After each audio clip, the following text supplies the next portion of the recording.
আসসালামু আলাইকুম এভরিওয়ান। কোনো রকম প্ল্যানিং ছাড়াই চলে আসলাম মধু মেলায়। যেহেতু চলে এসেছি তাই ভাবলাম আপনার সাথে একটু শেয়ার করি। চলুন ঘুরে ঘুরে মেলাগুলো আপনাকে দেখাই। প্রথমে ঢুকেই দেখি একটি মামা বিরহের গান গাচ্ছে। তারপরে একটু এগোতেই দেখি একটি ঢিসুম ঢিসুম খেলার জায়গা। সেখানে আমিও ঢিসুম খেলতে চলে গেলাম এবং খুবই আস্তে একটি পাঞ্চ করলাম। আমার ভয় করছিল যেন স্কোরবোর্ডটি ভেঙে না যায়। তারপরে একটি টিকিট নিয়ে গুটি গুটি পায়ে চলে যাচ্ছিলাম চাঁদের নৌকায় ওঠার জন্য। চাঁদের নৌকায় উঠে আমরা বসে আছি, একটু পরে চাঁদের নৌকা স্টার্ট দিবে। আপনারা দেখুন ভাই, সত্যি সত্যি চাঁদের নৌকায় উঠে সেই মজা, কিন্তু সামনের সিটে বসে থাকা একটি মেয়ে এমন চিল্লাইছে ভাই, মাথা পুরো নষ্ট হয়ে গেছে। এরপরে দেখি ঝিলিমিলি বেলুন।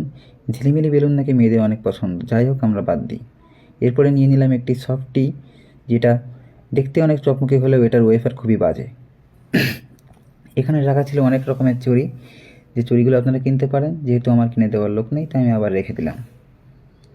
এখানে একটি ফার্ম বানানো হয়েছে, যে ফার্মে গাছের বদলে সবই লেটুস পাতা রেখে দেওয়া আছে, কোনো গাছ নেই। সেই ঐতিহ্যবাহী কোলবালিশ মিষ্টি, যার এক একটির ওজন নাকি 2.5 কেজির ওপরে, আপনারা এসে কিনতে পারেন। এখানে অনেকগুলো ক্রিকেট ব্যাট রাখা ছিল, যেগুলো খেলা তো দূরের কথা, আপনি মাঠে নিয়ে যাওয়ার আগে ভেঙে যাবে।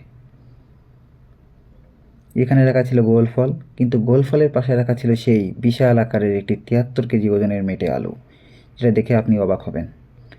তার পাশে রাখা ছিল সেই একটি মিষ্টি কুমড়া 25 কেজি ওজনের। যাই হোক এভরিওয়ান, আজকে অনেক ঘোরাঘুরি হলো। দেখা হচ্ছে পরের একটি ভিডিওতে। আজকের মতো আল্লাহ হাফেজ।